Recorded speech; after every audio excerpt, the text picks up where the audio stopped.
Hello everyone, मैं उम्मीद करता हूं कि आप लोगों के विज्ञान के पेपर की तैयारी बहुत ही अच्छी होगी। तो उसी तैयारी को और अच्छा करने के लिए यहाँ पर एक विज्ञान का पेपर है। देखो, ये मॉडल पेपर है। ये काफ़ी ज़्यादा इंपॉर्टेंट पेपर है। अब देखो, इस पेपर को पूरा देखना। जिसका सिलेबस कंप्लीट है वो भी पूरा देखना, जिसका सिलेबस कंप्लीट नहीं है वो भी पूरा देखना। क्योंकि देखो, इस तरीके के पेपर करने से अंदाजा हो जाएगा कि पेपर में किस तरीके के सवाल पूछे जाएंगे। अगर हमें ये पता लग जाए कि हमारे जो आने वाला पेपर है उसमें इस तरीके के सवाल होंगे, तो हम उसी तरीके के सवालों को पढ़ेंगे तो हमसे बहुत ही अच्छा पेपर होगा।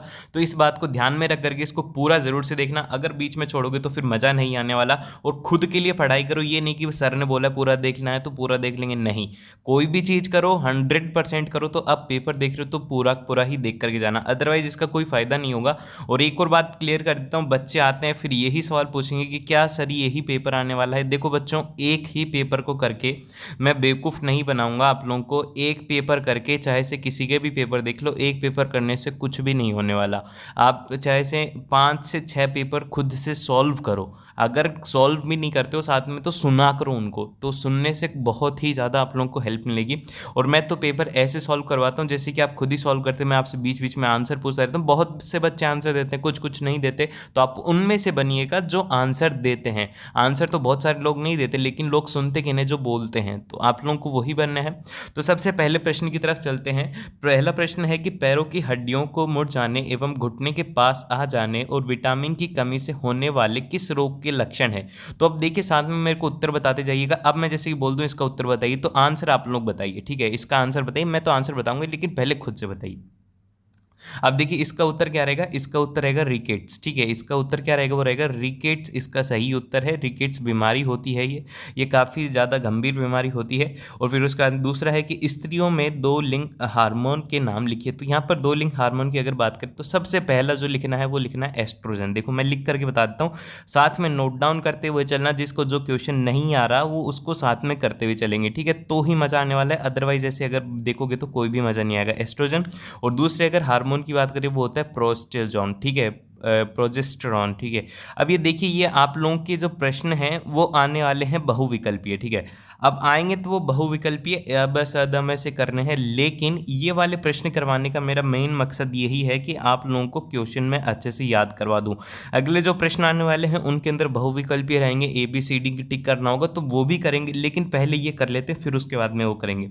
अब उसके बाद में यहाँ पर बोला गया है कि एल्केन श्रेणी के सामान्य सूत्र लिखे। तो अगर हम बात करें एल्केन श्रेणी के, तो यहाँ पर एल्केन श्रेणी के रहते हैं, वो रहते हैं CnH2n।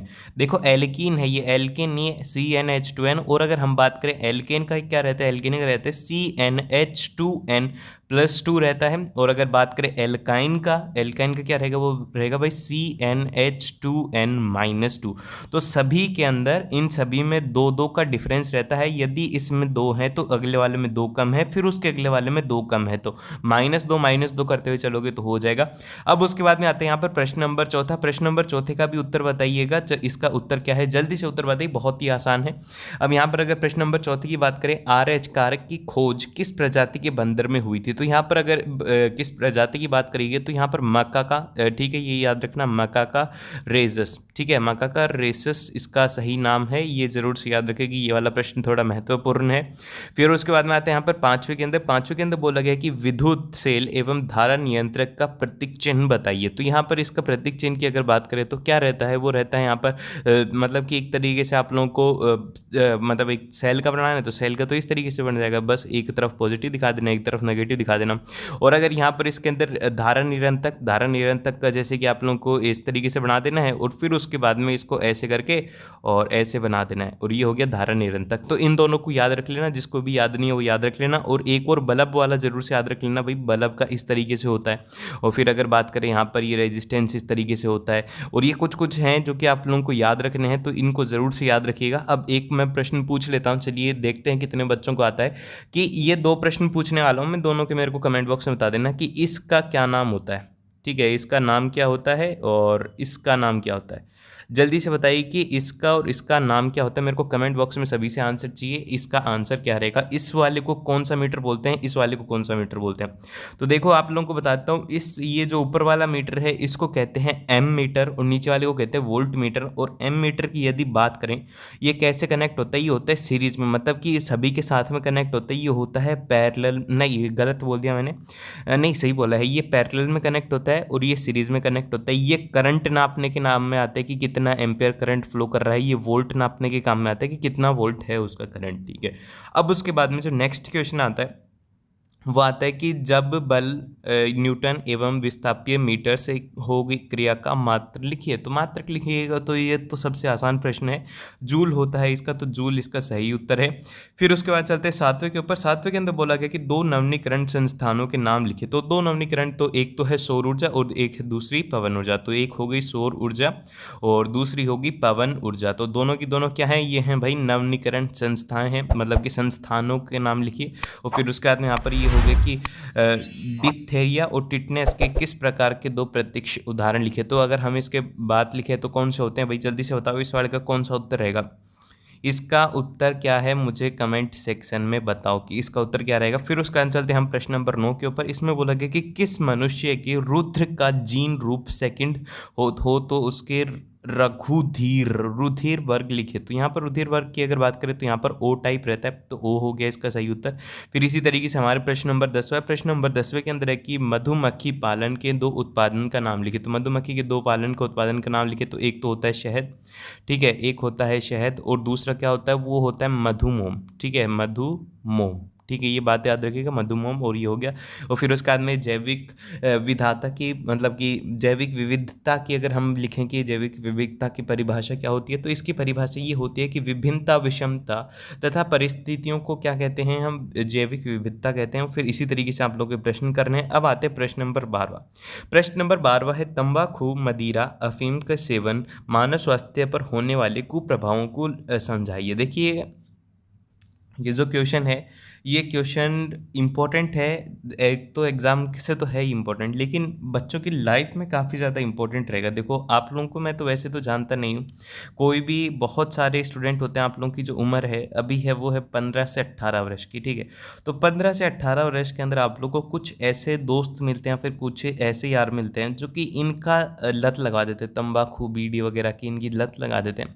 अगर कोई भी हो, मतलब एक तरीके से अगर आप कोई भी हैं, मैं तो आप लोगों को बस समझा ही सकता हूँ, तो यार ये बहुत ही बुरी हरकतें होती हैं या फिर बुरी आदतें होती हैं। क्योंकि आप लोग अपने पेरेंट्स के बारे में सोचिए कि आप लोगों को पढ़ाने के लिए छोड़ा और आप ये सब कर रहे हो, तो ये तो हेल्थ को तो ख़राब करेंगे, लेकिन आपके स्वास्थ्य को, आपके मानसिक विकास, सब कुछ में बाधा होती है। तो अगर मैं ये बोल करके किसी एक को भी सुधार पाता हूँ तो मैं उसमें सफल हो जाऊँगा और मैं उससे संतुष्ट हूँ। तो आप लोग प्लीज़ अगर कोई है तो इन सभी को छोड़ देना, ये बहुत ही गंदी होती है। गंदी तो इन द सेंस कि देखो इनसे क्या होता है, सबसे पहला बताऊं आपको, इनसे एक तो फेफड़े डैमेज होते हैं। ये तो आप लोग कुप्रभाव में लिख सकते हो कि फेफड़े खराब होते हैं, लीवर खराब होता है, जो दिमाग होता है उसकी सोचने समझने की शक्तियाँ ख़त्म हो जाती हैं, सांस लेने में दिक्कत होती है, और कोई ज़्यादा एक्सरसाइज नहीं कर पाते, ज़्यादा चल नहीं पाते, ज़्यादा पढ़ नहीं पाते, ज़्यादा लिख नहीं पाते, इतने सारे नुकसान होते हैं। और इनसे एक फ़ायदा कुछ भी नहीं होता, 1% भी फ़ायदा नहीं होते। तो इन सभी को छोड़ देना अपनी लाइफ के अंदर। अगर जो करने की सोच रहा है वो भी छोड़ देना, जिसने कर रखा है वो भी छोड़ देना, ठीक है। अब उसके बाद में यहाँ पर लिखा गया है कि निम्न में से IUPAC के नाम लिखे। तो IUPAC के नाम लिखने के सबसे आसान तरीका ये रहता है कि सबसे पहले देखो कि कौन सा है, एल्केन है, एल्काइन है, एल्काइन है।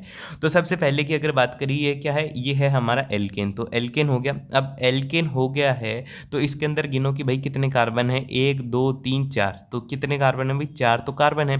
हाइड्रोजन, फिर इसके बाद में हम बोल सकते हैं 10 हाइड्रोजन है। तो इसका नाम क्या होगा, हमें पता है कि C4H10 क्या होता है, वो होता है ब्यूटेन। तो इसका भी नाम क्या हो जाएगा, वो हो जाएगा ब्यूटेन, ठीक है। ब्यूटेन हो गया इसका सही उत्तर। फिर उसके बाद चलते हैं यहाँ पर प्रश्न नंबर दूसरा है। दूसरे के अंदर बोला गया है, देखो यहाँ पर ट्रिपल बॉन्ड है।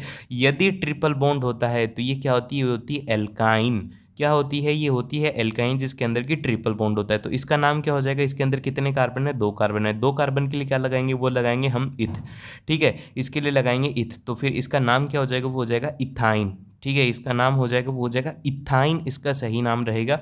और फिर उसके बाद में अगला प्रश्न है। अगले प्रश्न के अंदर देखिए यहाँ पर एक बॉन्ड है, मतलब एक डबल बॉन्ड है, तो इसको क्या बोलेंगे हम, इसको बोल देंगे हम एल्किन बन जाएगा, मतलब एल्किन बन गया। तो यहाँ पर इसके लिए कितने कार्बन है, यहाँ पर इसमें 3 कार्बन है। 3 कार्बन के लिए हम क्या लगाएंगे भाई, 3 कार्बन के लिए हम जो नाम लिखते हैं वो लिखते हैं प्रोप, ठीक है। तो इसका जो नाम हो जाएगा वो हो जाएगा प्रोपीन, प्रोपीन इसका नाम हो जाएगा। फिर इसी तरीके से आप लोगों को सभी प्रश्न करने हैं, सभी प्रश्न इंपॉर्टेंट हैं।